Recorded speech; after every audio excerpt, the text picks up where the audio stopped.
दोस्तों, हर किसी का जिंदगी आसान नहीं होता है। कुछ लोग गलतियों से सीख लेते हैं और कुछ लोग गलतियों को नए तरीके से दोहराते हैं। नमस्कार दोस्तों, मैं हूं आप सबका दोस्त सियाराम वर्मा और आज बात करने वाले हैं A two motivation by Arvind Arora की जिंदगी के कुछ खास किस्सों के बारे में। दोस्तों, आज के टाइम में अरविंद अरोड़ा को कौन नहीं जानता है। इंडिया के टॉप शॉर्ट यूट्यूब क्रिएटर में से एक और सोशल मीडिया इन्फ्लुएंसर के साथ साथ मोटिवेशनल स्पीकर और केमिस्ट्री के टीचर, जिन्होंने अपनी जिंदगी में कुछ नहीं से बहुत कुछ बनाया है, पर वह ज्यादातर टाइम में फेल भी हुए हैं। चलिए इनके लाइफ के कुछ खास टर्निंग पॉइंट को जानते हैं, जिनकी वजह से इनकी लाइफ पूरी तरह से बदल गए। इसके बारे में जानना चाहते हैं तो वीडियो में अंत तक बने रहिएगा। Let's begin start the video friends. दोस्तों, अरविंद अरोड़ा की जिंदगी में पहली बार उंगली इनके मामा जी ने की थी। कहानी कुछ इस तरह से है कि जब अरविंद अरोड़ा भाई साहब छोटे थे, तब वह अपने नाना नानी के गांव नैनीहाल गए थे गर्मियों की छुट्टी मनाने। वहीं पर एक दिन उनके नानी ने उनसे पूछा कि बेटा अरविंद, बड़े होकर तुम क्या बनोगे। वहीं पर उनके मामा जी बैठे थे। वह उन्होंने कहा कि क्या बनेगा, यह अपने पिताजी के साथ पिताजी के दुकान पर ही बैठेगा। तब अरविंद अरोड़ा भाई साहब ने पूछा, मामा जी आपको ऐसा क्यों लगता है कि मैं दुकान पर ही बैठूंगा।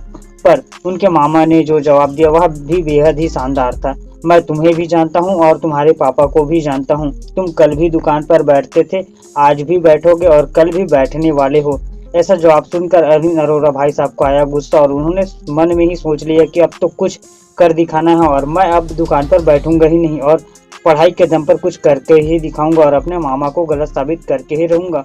और इसी उंगली की वजह से वह कड़ी मेहनत किए और बता दे कि वह पढ़ाई पर पूरा फोकस लगा दिए थे। दूसरी बार इनकी लाइफ में उंगली इनके पापा जी ने की। कहानी कुछ इस तरह से है कि अरविंद अरोड़ा ने अपनी 12वीं कंप्लीट करने के बाद इंजीनियरिंग करने का फैसला लिया, पर वह ठहरे मध्यम वर्गीय फैमिली से। उनके पास इतना पैसा नहीं था कि वह कॉलेज की फीस अफोर्ड कर सके, तो इसके लिए उन्होंने ले लिया बैंक से लोन और बैंक से एजुकेशन लोन का एक चेक मिल गया। वह चेक लेकर अपने आगे की पढ़ाई करने के लिए सूरतगढ़ के बस स्टॉप पर खड़े थे। वहीं पर उनके पिताजी भी साथ में खड़े थे। तभी उनके पिताजी ने कहा, बेटा क्या करोगे इंजीनियरिंग करके। इंजीनियरिंग का कुछ खासा भविष्य नहीं है, आगे इनका कोई भविष्य नहीं होता है। तुम मेरी मानो तो गांव पर ही रह जाओ। और अरविंद अरोड़ा भाई साहब को उनके पापा का बात दिल पर लग गया और वह इस बात को गलत साबित करने के लिए अपनी पूरी जिद के साथ जयपुर जाने का फैसला कर लिया और वहां पर जाकर उन्होंने स्किट कॉलेज में एडमिशन ले लिया।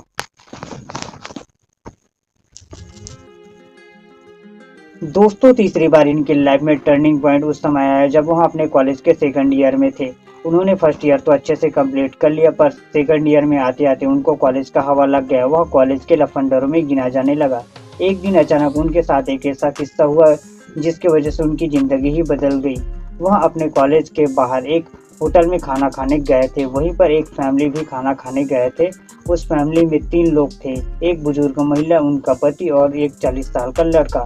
बता दें कि वह तीनों खाना खाकर घर जाने के लिए तैयार हो रहे थे, पर बुजुर्ग महिला काउंटर के पास गई और उन्होंने बिल पे किया। यह सब अरविंद अरोड़ा भाई साहब कोने में बैठकर देख रहे थे और उन्होंने इस बात को अपने लाइफ में इमेजिन कर लिया और बता दें कि वह पूरी तरह से डर गए कि अगर वह अपने आगे की पढ़ाई नहीं करेंगे तो क्या उनका 40 साल होने के बाद ही कुछ इसी तरह का हाल होने वाला है। यह सब देखकर वह पूरी तरह से डर गए और कड़ी मेहनत से अपना इंजीनियरिंग करने का कंप्लीट कर लिए।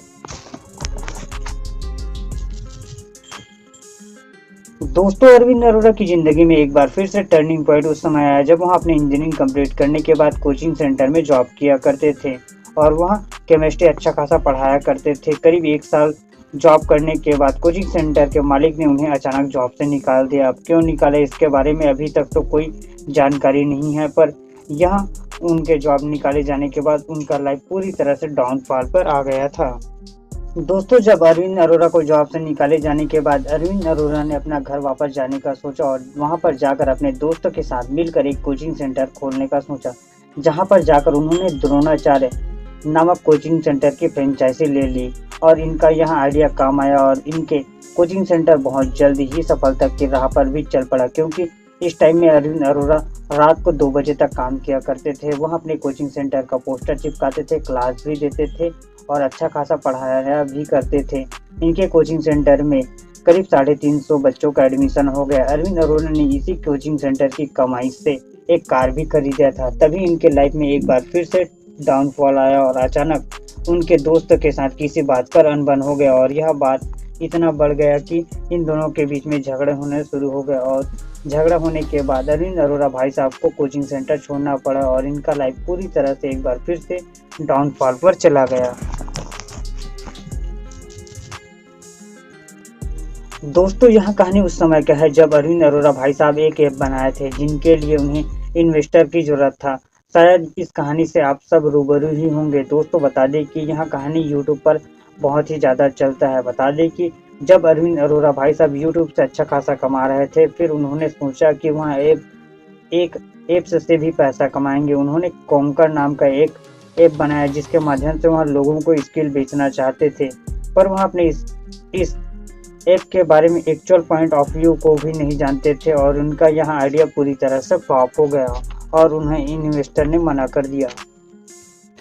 आज ये वक्त आ गया है जागने का। मैं तुमसे कहता हूँ कि अब वीडियो देखने के बाद कमेंट। दोस्तों, अरविंद अरोड़ा अपने लाइफ में उस समय पंगा लेते हैं जब वह अपने करियर के पीक पर थे। यूट्यूब से अच्छा खासा कमाई कर रहे थे और शॉर्ट वीडियो को लोग पसंद भी कर रहे थे। तभी वह ध्रुव राठी के खिलाफ वीडियो बनाने का सोचते हैं और लगातार बिना किसी सर पैर के वीडियो बनाते रहते हैं। शुरू में इनका मोटिव कोई नहीं समझता है, पर धीरे धीरे लोग समझ जाते हैं कि यह एक अंधभक्त है जो कि किसी विशेष पार्टी पर ही सहयोग करने के लिए वीडियो बनाते हैं। सोशल मीडिया में अरविंद अरोड़ा को इस तरह से ट्रोल किया जा रहा है जिसे देखकर तो मुझे लग रहा है कि अब शायद इनके यूट्यूब की भी जर्नी बहुत जल्द खत्म हो जाएगा। आप सबको क्या लगता है, हमें कमेंट करें।